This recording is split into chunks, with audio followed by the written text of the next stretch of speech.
আমি কবির অ্যাকাউন্টিং হোমের পক্ষ থেকে আরেকটি নতুন ভিডিও নিয়ে তোমাদের সামনে হাজির হয়েছি। আজকের ভিডিওর যে বিষয়বস্তু, আমাদেরকে কিভাবে ডেবিট ক্রেডিট নির্ণয় করতে হবে। তোমরা যারা নবম শ্রেণীতে কমার্সে নতুন ভর্তি হয়েছো, আজকের ভিডিও শুধুমাত্র তাদের জন্য। শিক্ষার্থীরা, তাহলে আর কথা না বলে আমরা একটু বোর্ডের দিকে খেয়াল করি। এখানে আমাদের প্রথমে লেখা আছে ডেবিট ক্রেডিট নির্ণয়ের সূত্র, অর্থাৎ এই সূত্র ব্যবহার করেই আমাদেরকে ডেবিট ক্রেডিট নির্ণয় করতে হবে। ব্যয় ও সম্পদ বৃদ্ধি পেলে ডেবিট, অর্থাৎ ব্যয় এবং সম্পদ দুইটাই যদি বৃদ্ধি পায় তাহলে আমাকে ডেবিট দিকে নিতে হবে। আর ব্যয় এবং সম্পদ যদি হ্রাস পায় বা কমে যায় তাহলে সেটা ক্রেডিট দিকে আমাকে দেখাতে হবে। আয় মালিকানা সত্ত্ব এটার বিপরীত, অর্থাৎ এটা যদি হ্রাস পায় বা কমে যায় তখন ডেবিট দিকে যাবে, আর যদি বৃদ্ধি পায় তখন সেটা ক্রেডিট দিকে দেখাতে হবে। এখন লেনদেনের ডেবিট ক্রেডিট নির্ণয় করতে গেলে আমাকে এই আয় ব্যয় দায় এটা সম্পর্কে ভালোভাবে একটা ধারণা আমাদেরকে অর্জন করতে হবে। এটা সম্পর্কে জানতে পারলেই তখনই আমাদের পক্ষে ডেবিট ক্রেডিট নির্ণয় করা অত্যন্ত সহজ। তো আমরা প্রথমে ব্যয়ের দিকে লক্ষ্য করি। দেখতে পাচ্ছ যে সমস্ত খাতে বারবার অর্থ খরচ করতে হয়, অর্থাৎ আমরা যদি ব্যয়টাকে আমাদের পরিবারের দৃষ্টিকোণ থেকে এটা চিন্তা করি, আমরা পরিবারে কোন কোন খাতে প্রতিনিয়ত অর্থ খরচ করি, যেমন চাল ডাল তেল লবণ, তারপরে খাতা কলম পেন্সিল ঔষধ, ডাক্তার দেখানো বা বিনোদন খাতে আমাদেরকে প্রতিনিয়ত অর্থ খরচ করতে হয়। এখন কিছু কিছু খাত থাকে যেখানে প্রতিদিন আমাকে অর্থ খরচ করতে হবে, আবার কিছু খাত থেকে যেখানে কিছুদিন পর পর আমাকে অর্থ খরচ করতে হবে, যেমন ঔষধ কেনা, কলম কেনা, খাতা কেনা। আমরা কিন্তু এটা কিন্তু নির্দিষ্ট করে বলতে পারবো না। আবার কিছু ব্যয়ের খাত থাকে যে প্রতি মাসে আমাকে ওই খাতে অর্থ খরচ করতে হবে, যেমন ওয়াইফাই বিল, তারপরে বিদ্যুৎ বিল, হ্যাঁ, এই সমস্ত খাতে আমাকে প্রতি মাসে আমাকে অর্থ খরচ করতে হবে। আমরা যদি প্রতিষ্ঠানের দিকে লক্ষ্য করি, ঠিক তদ্রূপ পরিবারের মতো এটি প্রতিষ্ঠানকেও প্রতিনিয়ত বিভিন্ন খাতে অর্থ খরচ করতে হয়। এইভাবে প্রতিদিন, প্রতি মাসে একবার বা কিছুদিন পর পর তাকে যে খাতে অর্থ খরচ করতে হয় বারবার, সেই সমস্ত খাতে অর্থ খরচ করার কারণে ওই খাতটাকে আমরা ব্যয়ের খাত হিসেবে গণ্য করতে পারি। এখানে আমি উদাহরণস্বরূপ কয়েকটি ব্যয়ের খাতের নাম এখানে লিখেছি, যেমন বেতন প্রদান করা, অফিসে স্টাফ থাকলে তাকে বেতন দিতে হবে। ভাড়া প্রদান করা, যেখানে ব্যবসা কার্যক্রম পরিচালনা করা হয় সেখানকার ভাড়া আমাকে প্রতি মাসে প্রদান করতে হবে। কমিশন প্রদান, কমিশনটা কি এটার ব্যাখ্যা আমরা পরে দিব। তো কমিশনটা আমাকে বারবার প্রদান করতে হবে, বারটা বারবার প্রদান করতে হবে। বিমা সালামি এটা আমাকে বারবার প্রদান করতে হবে। এই সমস্ত খাত ছাড়া কিন্তু আমার ব্যয়ের আরো অসংখ্য খাত আছে, যেমন পণ্য ক্রয়। তো ব্যবসা প্রতিষ্ঠানকে বারবার পণ্য ক্রয় করতে হবে, সে যে ব্যবসা করুক না কেন। কাপড়ের ব্যবসা করলে তাকে কাপড় কিনতে হবে বারবার, ওষুধের ব্যবসা করলে তাকে বারবার ওষুধ কিনতে হবে। অর্থাৎ পণ্য, সে যে পণ্যের ব্যবসা করে এই পণ্য তাকে বারবার কিনতে হবে। এরকম অসংখ্য ব্যয়ের খাত আছে যেটা এখানে লেখা সম্ভব নয়।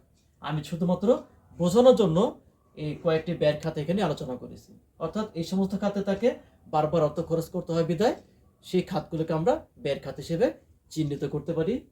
আয় ব্যয়ের বিপরীত, আমাদের পরিবারে আমাদের পরিবারের যে প্রধান কর্তা সে আয় করতে পারে, চাকরি থেকে সে আয় করতে পারে, সে ব্যবসা থেকে আয় করতে পারে, হ্যাঁ, সে কৃষিকাজের মাধ্যমে সে আয় করতে পারে। ঠিক তদ্রুপ ব্যবসা ক্ষেত্রে যে খাত থেকে বারবার অর্থ উপার্জন করা হয়, এখন যে সমস্ত খাত থেকে বারবার অর্থ উপার্জন করা হয় সেই খাতগুলোকে আমরা আয়ের খাত বলতে পারি। এখানে অসংখ্য আয়ের খাত আছে, যেমন বিক্রয় এটা হলো প্রধান আয়ের খাত। সেবা আয়, যারা সেবা দিয়ে অর্থ উপার্জন করে, যেমন বাস চালক, অটো চালক, রিক্সা, তারা কিন্তু আমাদেরকে সেবা দিয়ে অর্থ উপার্জন করে থাকে। ভাড়া প্রাপ্তি, ভাড়া যখন প্রদান করলে ব্যয় হবে, ভাড়া কিন্তু পাওয়া গেলে আমাকে আয় ধরতে হবে। শিক্ষানব ইসলামী, এরকম আরো অসংখ্য আয়ের খাত আছে। এই সমস্ত খাত থেকে প্রতিনিয়ত অর্থ উপার্জন করা হয় বিধায় এই খাতগুলিকে আমরা আয়ের খাত হিসেবে চিহ্নিত করতে পারি। সম্পদ, যে সমস্ত উপকরণ বা বস্তু ব্যবসার কাজে ব্যবহার করা হয়, যেমন আসবাবপত্র, দালান কোঠা, কম্পিউটার বা ল্যাপটপ, যন্ত্রপাতি ইত্যাদি। আর অসংখ্য সম্পদ কিন্তু এরকম আমাদের আছে। আমরা পরিবারের দিকে লক্ষ্য করি যে এই সম্পদের পিছনে কিন্তু আমাদেরকে অর্থ খরচ করতে হয়। যেমন আমাদের বাসার জন্য আমরা মোবাইল ফোন ব্যবহার করি, ল্যাপটপ কিনতে পারি, আমরা কম্পিউটার কিনতে পারি, আমরা এসি কিনতে পারি, টিভি, ফ্রিজ, রান্না করার কিছু সরঞ্জাম থেকে প্লেট, গ্লাস, এগুলো কিন্তু একটা পরিবারের জন্য সম্পদ। তার কারণ কি, এই সম্পদের পিছনে আমাকে একবার অর্থ খরচ করতে হবে, কিন্তু আমরা দীর্ঘদিন অনেক বছর সেই সম্পত্তি আমরা ব্যবহার করতে পারি। বাসার জন্য চেয়ার কেনা, টেবিল কেনা, এই খাতেও কিন্তু অর্থ খরচ করতে হয়, কিন্তু এটাকে ব্যয় বলা যাবে না, কারণ এই জিনিসগুলো কিন্তু আমাদেরকে বারবার ক্রয় করতে হয় না। ঠিক তদ্রূপ ব্যবসার ক্ষেত্রে এরকম সম্পদ প্রয়োজন, যে সম্পদগুলো ব্যবহার করে আমরা ব্যবসার যাবতীয় কার্যক্রম সম্পাদন করে থাকি অথবা পরিচালনা করে থাকি, যার ফলে এই সমস্ত খাতে অর্থ খরচ করাকে আমরা ব্যয় না বলে আমরা এই সমস্ত খাতকে আমরা সম্পদের খাত হিসেবে আমরা অন্তর্ভুক্ত করব।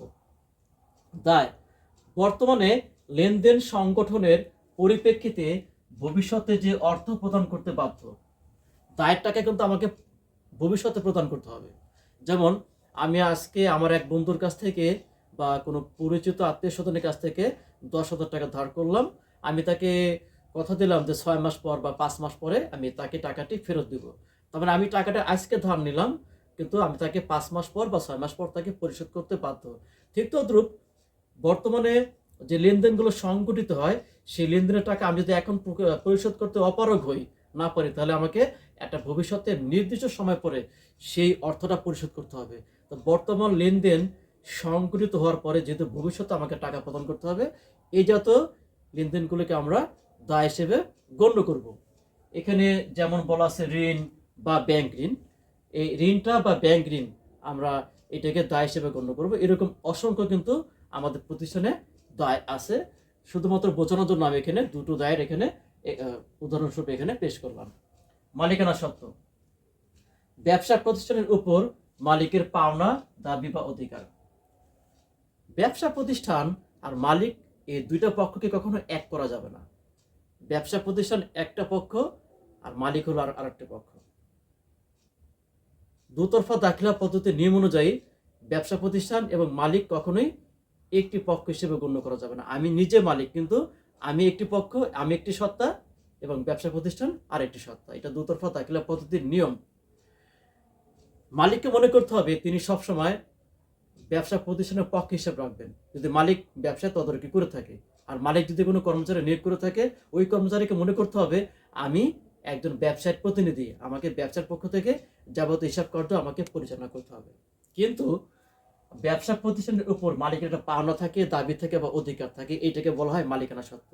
কারণ আমরা ধরে নেই ব্যবসা প্রতিষ্ঠান চলমান থাকবে, কিন্তু ব্যবসা প্রতিষ্ঠান চলমান থাকলেও ব্যবসা প্রতিষ্ঠানের উপর মালিকের একটা দাবি জন্মায় বা একটা পাওনা জন্মায়, সেইটাকেই বলা হয় মালিকানা সত্ত্ব। এখন মালিকানা সত্ত্বের মধ্যে আর অনেক লেনদেন আসতে পারে। তার মধ্যে একটি এক্সাম্পল আমি এখানে দিয়েছি, মূলধন। এই মূলধনের উপর একমাত্র মালিকের দাবি থাকবে, মালিকের পাওনা বা মালিকের অধিকার। এখানে অন্য কোনো পক্ষ, প্রতিষ্ঠানে কোনো কর্মচারী বা বাইরে কোনো পক্ষ এইটার পরে কোনো দাবি করতে পারবে না। শুধুমাত্র ব্যবসা প্রতিষ্ঠানের পরেই কিন্তু মালিকের দাবিটা সবসময় বজায় থাকবে। শিক্ষার্থীরা, আমি তোমাদের সামনে ব্যয়, সম্পদ, আয়, দায়, মালিকানা সত্ত্ব নিয়ে আজকে আলোচনা করেছি। ইনশাল্লাহ আগামী ক্লাসে আমাদের কি করে ডেবিট ক্রেডিট নির্ণয় করতে হয় সেই বিষয়ে তোমাদের সামনে আমি এখানে উপস্থাপন করব। তো আশা করি তোমরা আজকের বিষয়টি বুঝতে পেরেছো। তবে তোমাদের প্রতি আমার একটি অনুরোধ থাকবে, সেটা হলো যে আমার এই চ্যানেলটি তোমরা অবশ্যই সাবস্ক্রাইব করবে।